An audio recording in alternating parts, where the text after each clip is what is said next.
There's Yes. always availability for growth. We just need to grasp it, hold on to it, and flow with it. And that's it.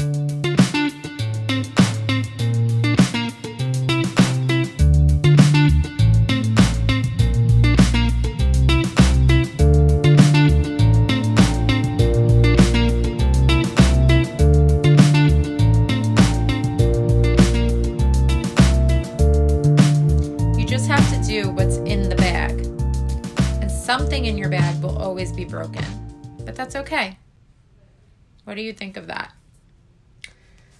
I think it's really interesting to think about the little things in your life that you aren't necessarily the greatest at, but they're not life-changing things. Like, if you are a horrible communicator, that's something you need to work on. But I have asthma and therefore have never been an athlete. I'll never be an athlete. And that's okay. And that's okay. I don't need that in order to have a fulfilled life or do something meaningful. I can have my accounting career. I can play the flute, and I can exercise and find things to keep me active in a way that doesn't cause me to have an asthma attack. And that's just, you have to adapt to life and the cards you're dealt. Oh my God. Absolutely. The cards you're dealt, like, how nobody has control over that. How do you have control over the cards that you're dealt? You don't. So you have to work with what you have. I love that analogy. It's one of my favorites.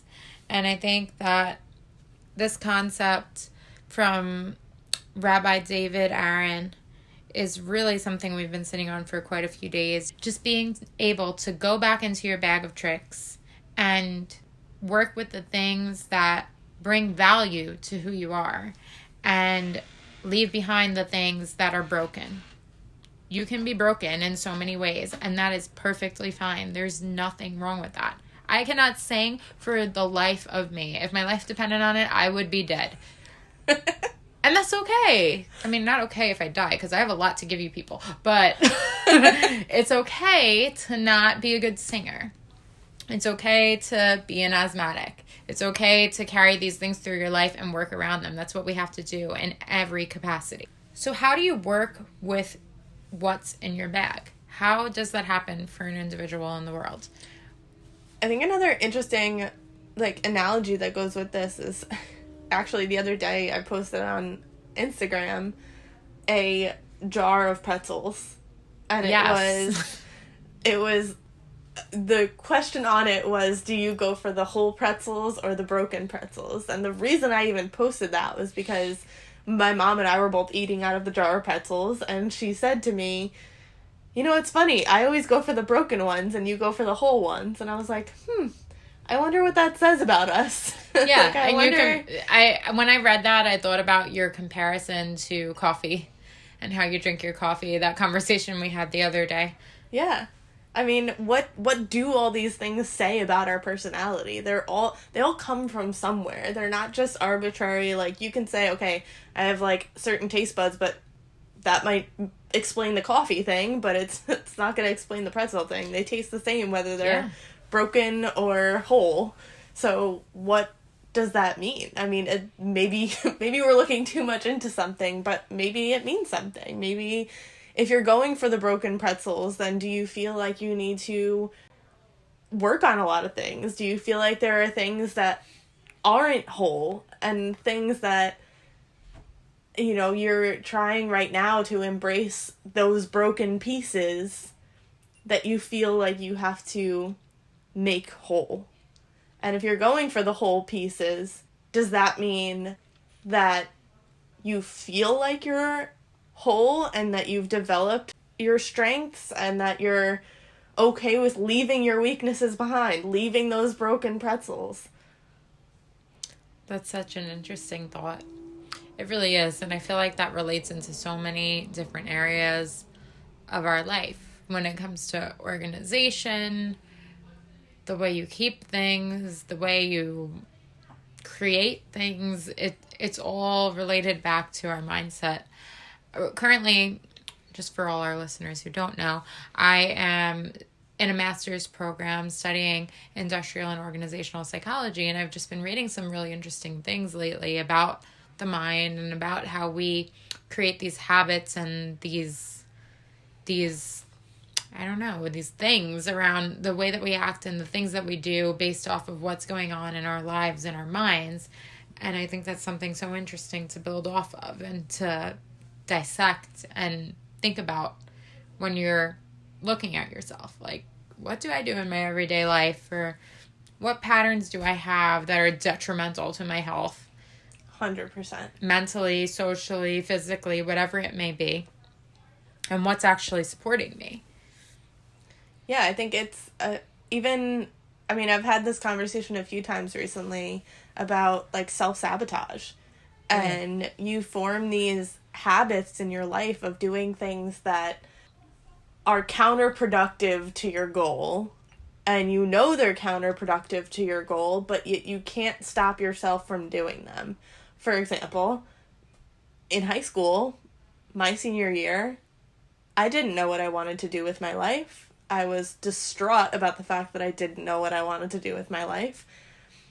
And as a result, I slacked off my senior year in high school. I was always a good student. Yeah. Okay, maybe. She was always a good student. Certainly.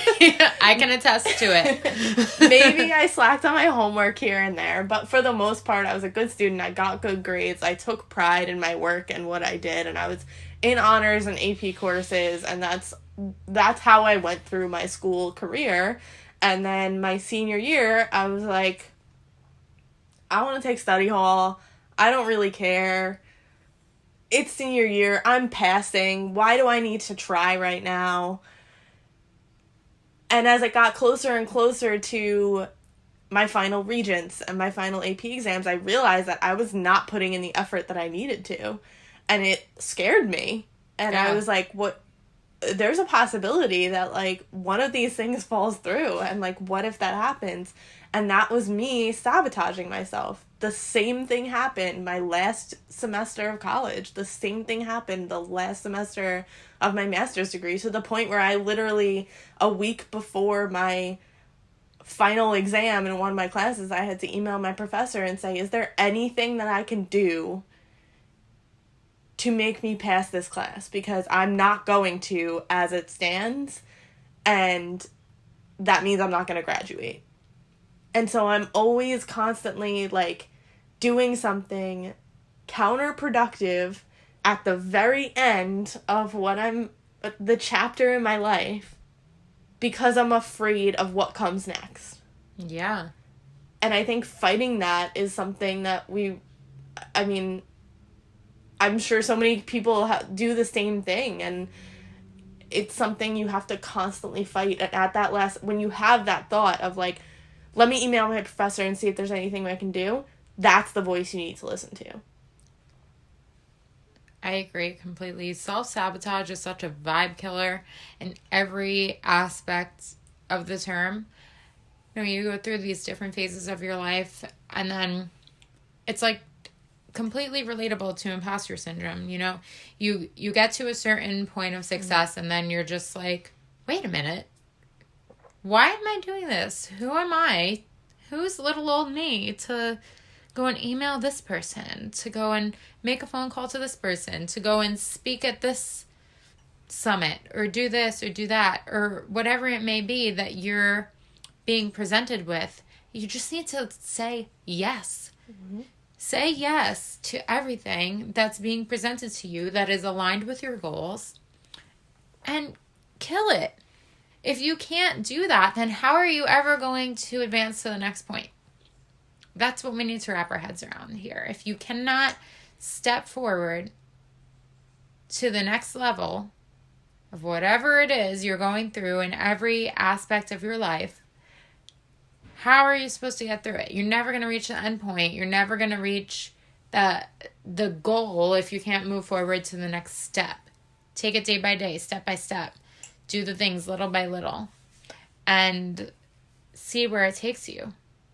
Yeah, and I think it just that goes back to the whole use what's in your bag. Like, right now, what's in your bag changes every day. So you might learn something today that tomorrow is now in your bag. Yeah. And now I know what to do in this situation, but it's not always there. And so I think a big part of, like, that self-sabotage is, like you said, the imposter syndrome of, like, okay, like, for me, I'm graduating with my master's and applying for my CPA license. Who am I to be a CPA? Like, a girl that put in a whole lot of work and effort and years to get there, and now you're like, wait a minute, what? What is that? Right, but then you look back and you're like, okay, well, I mean, so many people could have done what I just did. Like, what makes me someone that, like, deserves this? And that's something you have to fight. That's something you have to tell yourself, no, I do deserve this. I did put in the work. And there's a reason that this requirement and that requirement and the other requirement are there. And that's because in order to be that CPA, you have to complete these requirements. And so it puts people who have completed them on some sort of level playing ground. So while you might have strengths that other people don't, and they might have strengths that you don't, you have a baseline to go from. And I think it's important to realize that not every CPA is the same. So I might be looking at these people that I think are quote unquote CPA material, and there's something that I can do that they can't. Sure. And there's something they can do that I can't. So just not letting yourself be defined by a title or a certification or a qualification. Be your own person and not a CPA. Like, I'm Kathleen Laverty, someone who's put in these hours and these efforts to be where I am. I am not just a CPA. Absolutely. You can't let the one piece of your life that you're focusing on define you. There's so many layers. There's so many chapters. There's so many different aspects to what we're doing on any given day. I find that in being a mother, and I'm like constantly asking myself, how do I elevate this baseline of what I'm doing? How do I move forward to the next phase of what I need and what my kids need, what I need out of motherhood, what they need out of childhood on a day-to-day basis, and how do I nurture them and nurture myself at the same time? This is so relatable to every area of an individual's life. You're going through a transformation. How do you relate to that new piece of your identity? I think a lot of us get so consumed and stuck on one piece of our identity. And then some days we wake up and we're like, who am I? What are these other pieces? What have I forgotten? What have I not recognized? What have I not nurtured? And then we make a choice to either step forward and nurture those pieces or step back and ignore them and move on with our everyday routine of being at that same baseline. How do you elevate that baseline? That's the question we need to ask ourselves and ask our communities, people who are going through the same things as you. How have you elevated your baseline? Have you come to that in your journey? Have you reached that point? Have you noticed that? And if not, why not? Because it's there for all of us. That's a given.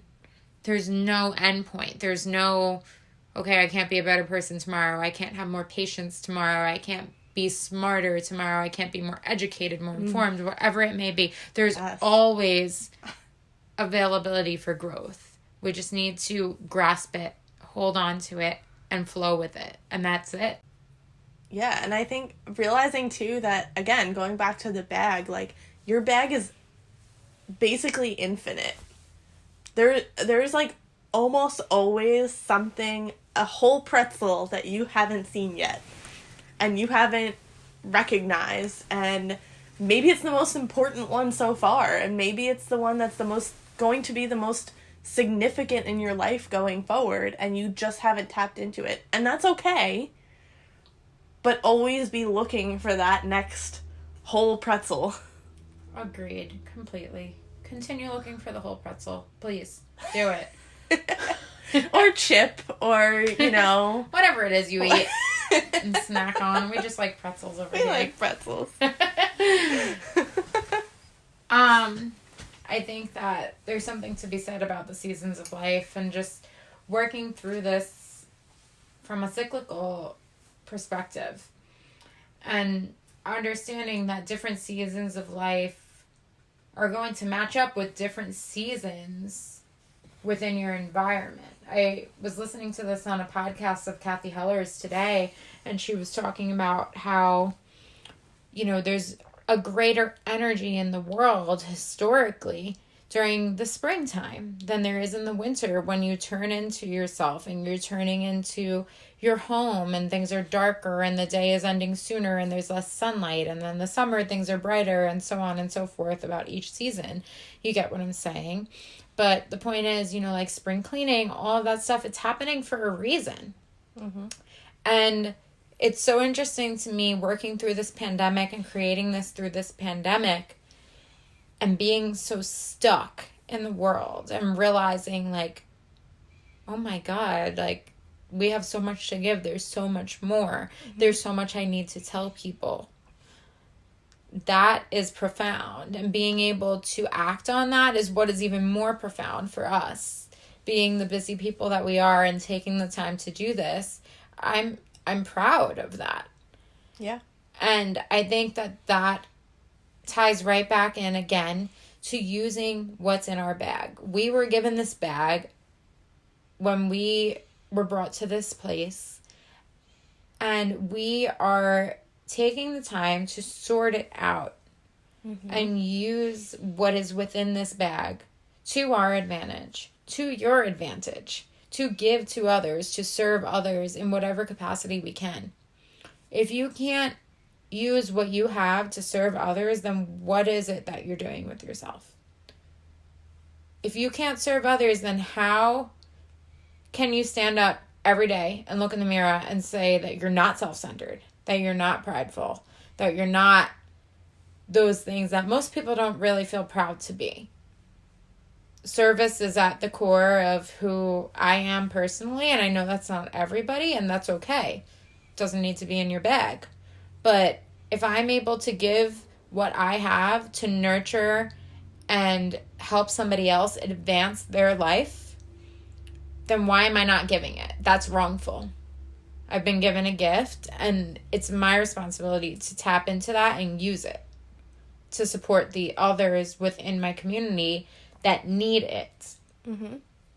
And during this season, I think the coronavirus is definitely causing so many people to turn into themselves and be like, oh my God, I've been sitting at my desk every day from 8 a.m. to 6 p.m. and I didn't even realize that I am an amazing painter and I can help people relax by just painting a picture on Instagram TV or whatever.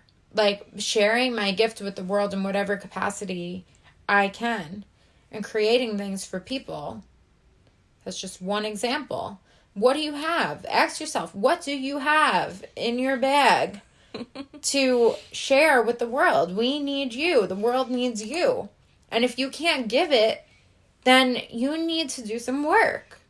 You have to do some work to figure out what it is that you have to give. That's it. Bottom line. Yeah, and that also goes back to the whole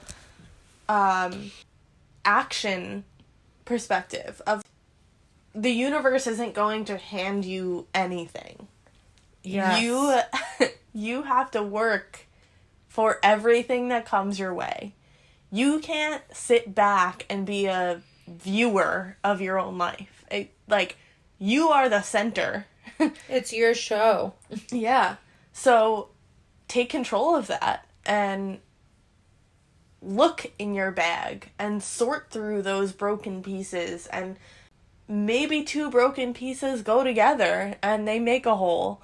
Or maybe they're just a broken piece and you just leave it on the side and move forward with your whole pieces. And to your point of like, if you have it, then why are you not giving it? Always be looking through that bag and reflecting and looking back on what you've done and what you've learned and what you've developed over time and what you have to give that you have not yet given. There's always more. Again, you'll never find everything. You'll never tap into everything, but as long as you're going through every day of your life looking for the thing in your bag that you can now give to somebody that you didn't realize was there before, and you're nurturing those things that have been there the whole time, then that's all you can ask of yourself. There's something to be said about being diligent and sorting through your gifts on a day-to-day basis. Like, your bag, in this analogy, is what was gifted to you when you came to this world. And if you aren't consistent about sorting through that bag and learning how to use each of the things within that bag through your different chapters and phases of life, then the bag goes unused. And it goes to waste. And that's not what we want. That's not what was made for you. That's not what was meant for you. It's not why you were given the bag. No one's going to give you a gift so that you can just not open it and let it sit on the shelf. It's not the point of a gift. The point of a gift is to bring joy. And when you share your gifts, you bring people joy. If you're a singer, you need to sing. If you're a dancer, you need to dance. If you're an artist, you need to create art. If you have a gift and you are recognizing it on a day-to-day basis and it is eating away at you, you need to just be brave and do it. Mm-hmm. And I think it's also, like, not to make this, like, a daunting task. These gifts will show themselves to you. These are going to be things that you've sat back and not realized, and when you take the time to reflect and think, you'll see that they're there. I don't think of myself as a creative person. No way, me neither. And to have been, I mean, I became an accountant for, like, you don't do that when you're, like, a creative person. There's no way. If you do creative accounting, you probably go to jail. So, I've never been that person. When I was a child, playing with dolls was, like, so intimidating. Because I didn't know what they should say. I didn't know what kind of conversations they should have with each other. You'd be like, what does yours say? And I'd be like, hi? Like, I don't know. It doesn't say anything. It's a doll. So I was just not that creative person. But it's interesting how you go through life and at different points, different things will show itself. And during the quarantine, doing my job from home and even now going back to work and being in the office, I'm realizing that as much as, like, my job is for me and that's what I've decided to do with my career, that doesn't mean that there aren't other parts of me that I don't get to express in that career. And so when this whole thing came about, this podcast idea, and I started creating things, I was like, oh my gosh, like, I do have creativity. Like, I do have some form of creativity. Maybe it's not painting or, you know, building things or anything in, like, the regular quote-unquote arts. But I have a creative mind in general, and it is there. It does exist. And it just wasn't ready to show itself until I had time to reflect on what I've been doing, what I'm going to do for the foreseeable future, and what was missing. And I realized I had this thing in my bag that I hadn't used yet. Goes right back to sorting through that bag on a regular basis through every chapter of your life. Like, you have so many things coming up right now for you. Mm-hmm. So many changes, so many things going on in this chapter that you need to sort again. Mm-hmm. It needs to be a consistent thing. You can't just, like, leave it sitting there. You have to, like, honor and love and nurture this bag. Mm-hmm.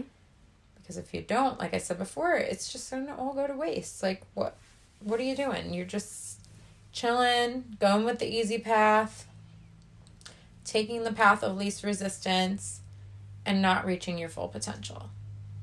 What's the point of that? When you could have so much more, why would you not want the more option? Yeah, and it's important to realize that, like, you don't have to use everything in your bag for your career. You don't have to use everything in your bag for your relationship. You don't have to use everything in your bag for your family. Everything in this bag has its time and place. And 100%. there is always going to be things in your bag you don't use in certain parts of your life. Yes. But you need to be using everything overall. Yeah. When it comes to the end of life and you're like 110 years old and you... God willing. I'm going to be like 120. I'm telling you. That's me. Like, that's going to happen. That's probably true. It is.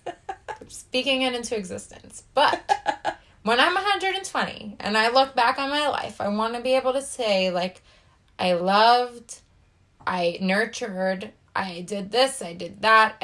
I had all these different phases, and I want to be able to walk somebody through it and look at my story as something that's wholesome and full. Mm-hmm. If I can't have that wholesome and full feeling at the end of my days once I expire in this world, on this side of things, on this side of the universe, then I will not feel fulfilled.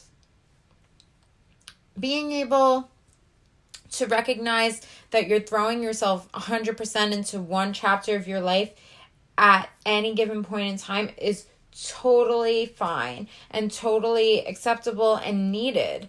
For me, it's been motherhood and my relationship most recently. We have so much work to be doing to support the foundation, the building of the foundation rather, for our family to move forward successfully. My babies are 7 months and 2 years old. And I have 2 older stepchildren who are 11 and 13. And being able to set that foundation for them the right way and say, you are going to thrive because I did the work to make sure of it, has been my focus right now. And I'm doing that to full capacity. And that to me means that I am nurturing that segment of my life right now. Something that will always be part of my identity, because once you're a mother, you're always a mother, right? But there's other things that are taking the back burner right now, and I'm totally okay with that. I left the corporate world. I'm okay with that. I have closed that chapter of my life for now. Just because something is closed does not mean it cannot be reopened at a later point. If I want to go back to working in a corporate setting at some point, I can do that. If I want to just be a stay-at-home mom, I can make that happen. Like, you have to figure out what the vision is for you and how your gifts and everything that's within your bag work within that vision. If you can't do that, then you need to do a bit more sorting. And that may take a lot of work in different capacities. For some people, that may look like therapy. For other people, that may look like exploring interests. For others, it may be just meditation or yoga or just sitting in your room thinking. Yeah. Giving yourself time to express and pull that vision out of your body, out of your mind, and realize this is something I want, and it's okay to want that, even though it's not what I have right now and it's not aligned with anything I was ever thinking of before. Like, that's been my whole life. Like, literally my whole entire life. The plan has changed so many times. Nothing has been concrete and steady. Like, certain people are like, oh, I want to be a doctor when I'm 2, and then they become a doctor. Like, that's my son right now. I'm convinced he's going to be a doctor, but he's 2. So, like, He tells me every day he wants to be a doctor, and he plays these anatomy games on his tablet and plays with his father's retired stethoscope. Like, it's ridiculous, but I am convinced in his bones he wants to be a healer and a doctor. I never had that growing up. It was like, oh, I want to be an expat. I'm going to work international ventures. I'm going to do this and that and the other thing. And then it was like, no, I'm going to be in the corporate world. I'm going to work in Manhattan. I'm going to just find a career that's going to be fulfilling. And then it was like, I have babies. I want to be a stay-at-home mom. And now it's like, there's so much more I need to learn. I want to be a student again. And I want to create. And I want to give to the world and share my knowledge that I have gained. And be a stay-at-home mom. And maybe plan for a future of a corporate career down the world. Because I did like that. And I could see myself going back to that. Or I could use these skills elsewhere. You have to be able to be okay with recreating your story. There is no end game here. It's not like, oh, my childhood sucked. It was shit. It was this. It was that. It was the other thing. So I am not going to be able to create anything of my life because this is what I came from and that's what people do when they come from that. Shut that up. Just, like, close it off. I like that. Shut that up. Just shut it up. Like, shut that voice off. Do not welcome that into your mind. Mute it. You have the power to do that. It's in your own being.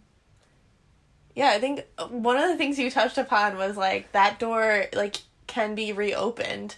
And even just the, like, you decide to mute it. Like, it's like your life is a house and you're on the inside.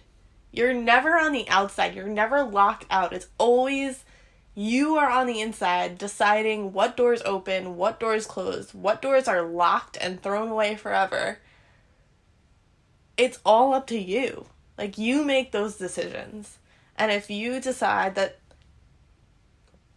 that thought of, or that room of, you had a bad childhood, this is who you're supposed to be.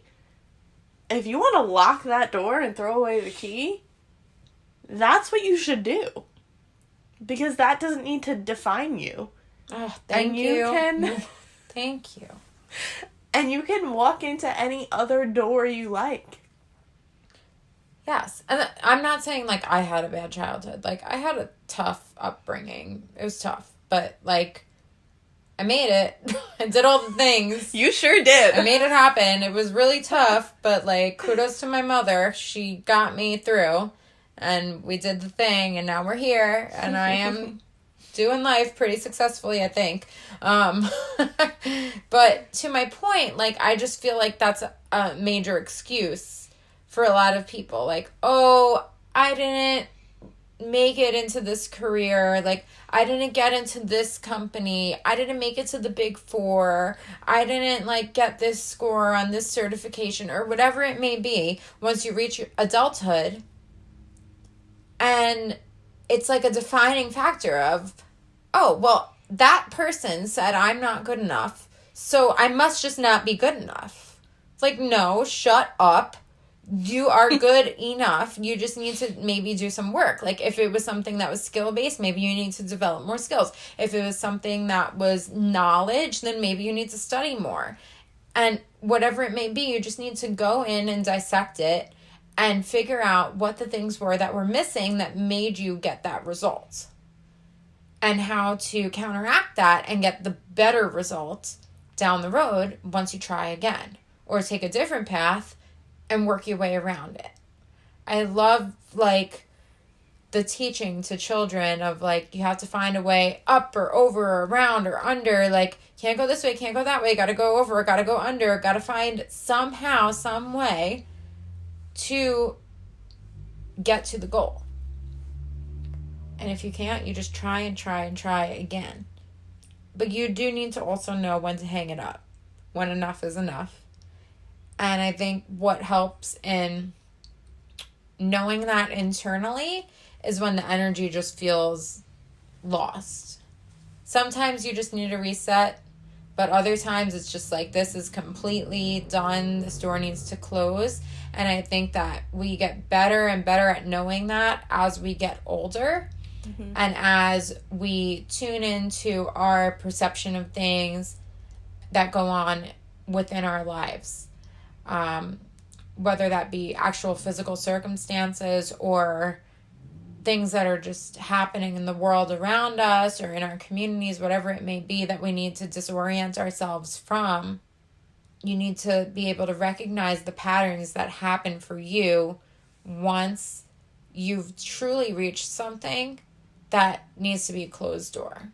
Taking notice to that is going to be key in advancing productively through your future. Yeah, and I think the base of that is finding out what gets you that answer. Do you find clarity in taking a really long hot shower and thinking? Do you find clarity on going on a really long walk around your neighborhood? Do you find clarity in talking to a friend you haven't spoken to in years? Do you find clarity in talking to your mom, who knows you the best of anybody? Find that thing that every time you do it, you get some kind of answer at the end. And once you find that thing, every time you come to, do I want to close this door? Do I want to lock this door? Do I want to leave it cracked open? You go back to that thing that gives you clarity. Yes. You go on that long walk, and at the end of it, you say, okay, you know what? That felt really good, and the way I feel now is I need to leave this door cracked open. And that's fine. You can walk away from it for now. You can leave it cracked open, and you can address it 10, 15, 20, 50 years from now. Or you can address it tomorrow. But find that thing that gives you the clarity in the moment. And for me, a lot of times that is that long walk around the neighborhood. And that's where all of this was formed. But those long, deep discussions is where I find that clarity. Sometimes I find it in a long hot shower by myself, thinking. But those are like my go-to places. And you need to find your go-to place where you gain that clarity. I think that many people who are aware of these things may come to the point where they're like, okay, I found that thing, but now I lost that thing and I'm grieving that thing. Maybe it's a person, maybe it's something you're totally disconnected with now. So then how do you find something new to bring you that clarity? I don't know. I don't know what the next step is necessarily, but I think that it's a constant learning of yourself that will bring you those things. If you are constantly dissecting your life and learning about yourself and learning about what soothes you and calms you, then you will have better success in finding those coping mechanisms than somebody who is not seeking those things. Yeah, and I think in finding that new thing, if let's say you had a relationship and the thing that you found comfort in was the fact that the two of you had these long, deep conversations. Maybe that was your thing, and maybe that relationship is over. When you need to find something new, the key is to be present in everything and realize how everything in your day-to-day life feels. And in doing that, you'll realize the things that give you clarity. So where that relationship is gone and maybe that mechanism of sorting through your bag is gone, maybe now you talk to a different person, an old friend, or maybe you talk to your mom, or maybe you find that, taking a bath is where you get some clarity, or playing with your dog outside, or taking them to a dog park, or watching your kids sleep. Maybe that's where you get some clarity on things. Such a beautiful thing. And you just be present in all of those moments. And when you feel like you've lost an outlet that gave you a lot of clarity in life, be present in all of the other things that you do, and you'll find something else that gives you that clarity. I think that it's super important to build community around these goals as well. Like, being able to seek out people who are like-minded and looking to do the same thing as you with their lives generally is so important. If you meet somebody in a yoga class that connects with you and you're just on that same energy level, and you both walked in with some oils or some crystals or whatever it may be, and you're vibing and you're just feeling the energy, utilize that person. Like, stop being afraid to say, hey, how's life? How did you start your journey in yoga? Like, it's such a simple sentence, and it may be the benefit to all things in your future. It may be the building of a friendship. It may be the development of a business partner. It may be somebody who can coach you and guide you through things moving forward, whatever it may be. And that's just like one key example. You could do this in your everyday job. You could do this walking down the street, walking through the grocery store, whatever it may be. We're given this opportunity on a regular basis to connect with others. And I feel like our generation of millennials really takes this for granted. Mm-hmm. Like, a lot of people are so consumed in their phones and consumed by, I don't know, listening to something when they're in the store, and we have our AirPods in when we're on the train, and we're not looking at each other and interacting with each other. When somebody actually speaks to you and looks you in the eye, it's like an energetic field shifts, and you're just like, what? Hold on, wait a second. Like, I was in my zone, walking down the street, going to work, doing my thing, and then you just, like, interrupted that. Like, what do you want, you know? Mm-hmm. I don't know. That maybe that's just New York. I don't know. You people will have to tell us. But that's my experience, so. Let us know if that happens in your location. Maybe, like, in some parts of the country, like, I would assume that in the South, people are a bit more friendly and, like, how are you doing today? How is your life? Say hello, wave out the window, whatever, things like that. That does not happen here in New York. We are just like, go, go, go, quick, quick, quick. And it's very disheartening. It's like, where's the connection? Where's the love? Who is noticing you? And how are they noticing you? I think so many people are looking to be noticed for the thoughts in their mind rather than what they look like, and would prefer that. And that's not something that always comes off here. But if you want that for yourself, being able to make those connections that are going to give that to you is very important, because that's what's going to allow you to thrive. And recognizing that and honoring that and working towards that is what is going to help you. If you can't make that decision for yourself, then something needs to change. Yeah, going back to, like, the connection with other people, my immediate thought was, I was in 5th grade, and I think looking at children and the way they interact with each other is a real learning experience for us as adults, because I was in 5th grade. I was sitting on those, like, colored square carpets where you had, like, a spot. The rainbow carpet. Yeah. You had your square, and that's where you sat. And we were reading stories we had written. And this girl, who I had no idea I knew who she was. I didn't like her very much. Read the story about a horse. And I wrote a story about a horse, and I read my story, and I remember at the end of our carpet time, we got up and looked at each other and went, you wrote about a horse too. And we immediately became best friends. Like, to this day, people, to this day. We are still best friends. And we didn't like each other. Like, we were not in the same group of friends. We have very different personalities. But that one thing that connected us brought us together for a lifetime relationship. And now we've been friends for... Oh my God. God, who knows how long. 20 years. Yeah.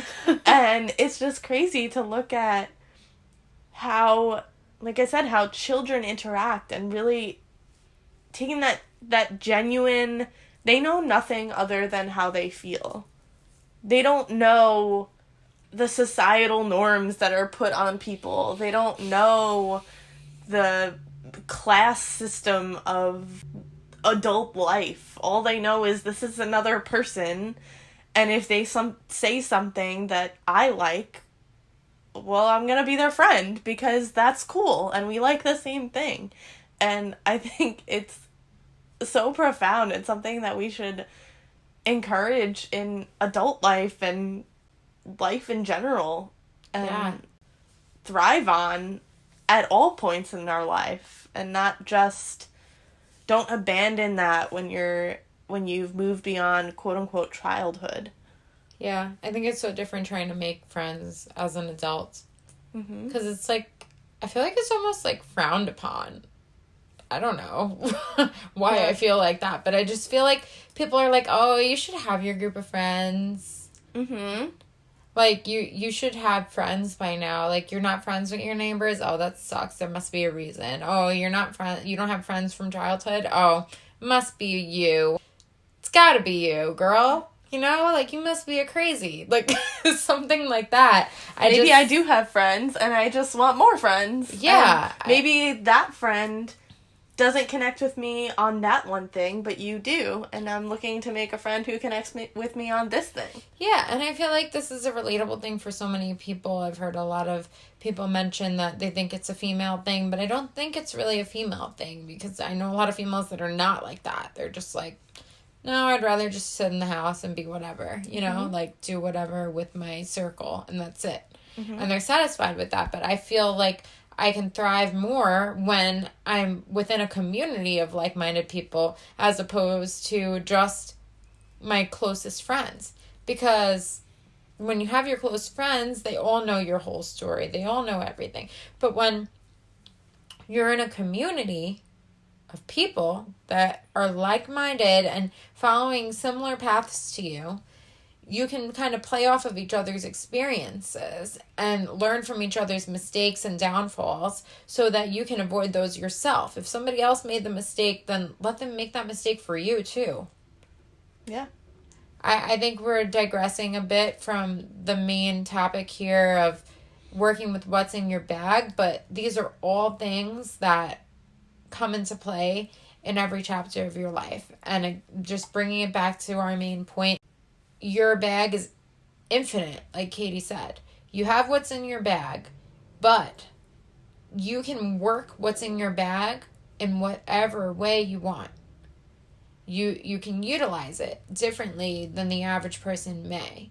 You just have to dissect it and learn it in the way that's going to be most beneficial and most useful to you in your servitude to others. And to connect the two topics, really, find people who nurture that thing in your bag. Like, just because I found someone who liked horses, just like I did, that was in my bag. I was a horse person. I liked horses. This is not something that is currently in my bag. I have moved beyond this part of my life, but that friend stuck with me. But making those friends is necessary, and connecting with those people who, like you said, are like-minded people on certain topics. Not everyone has to agree with you or be on the same page as you regarding everything in your bag. Sometimes something in my bag is not in yours. Sometimes something in my other friends' bags is not in mine. But it's important to find those people who can help you nurture the things in your bag. And that's why we go through life, and we need to make these other friends, and we need to form these new connections all the time, because we're never done. We're always finding something new about ourselves, and when we find that something new, we want to find somebody who we connect with on that something new. And maybe it's someone we already know, or maybe we need to find someone else. Katie, this is like so real, and I think this is perfectly aligned with us kind of just giving you a little snippet of who we are and what we're hoping to bring to you. We want to bring like-minded people together. So if this resonates with you and this is who you are and you're thinking this way, please reach out. Don't hesitate. We're here. We're friendly. We're going to be like, hey girl, hey guy, hey man, what's up? And let's chat and let's brainstorm and figure out where we can go together from here. You know, we're just getting started. We're doing the thing. We're doing the work. We're putting this out there for you. So I hope that this resonates, and I hope that this helps in whatever transition you may be going through in your life right now. Reach out. Let us know your story. Subscribe. Leave us some comments. Follow us on Instagram. Get to know us. That's what we want to do here. We want to build this community with you to help you utilize those skills and those gifts that you have. You are given these things for a reason, and we're not going to sit here and watch while you let them go to waste. So if you need some motivation, then come on. Come along. We're here. Come with us. Let's go. Yep. You can find us at Patent Pending the Podcast on Instagram. Our email is patentpendingthepodcast@gmail.com. And our Facebook is also Patent Pending the Podcast. Yep. Pretty much, you find us on Instagram, you go to our link tree, you can find everything from there. Yep. Same thing with Facebook. So let's connect, let's get to know each other, see what we can do to help each other, share us with your communities, and let's thrive together, guys. We're so happy to have you here. Thanks for listening in today. There's so much more to talk about. You could tune in next week on Thursday. We have a real rock star that we're going to be sharing with you. You're going to be so excited. I just can't wait to share this person with you. They're going to be great. That's all I'm telling you. Can't give you too much details right now, but make sure you're there. Make sure you listen. Thank you, Rabbi David Aaron, for putting the thought in our minds for today's episode of working with what's in your bag. Concept that's very new to us. And thank you, Kathy Heller, for bringing that to us. Yeah. We love you, Kathy. Thanks for being such an inspiration. It's been great. Reach out with any questions. Bye for now.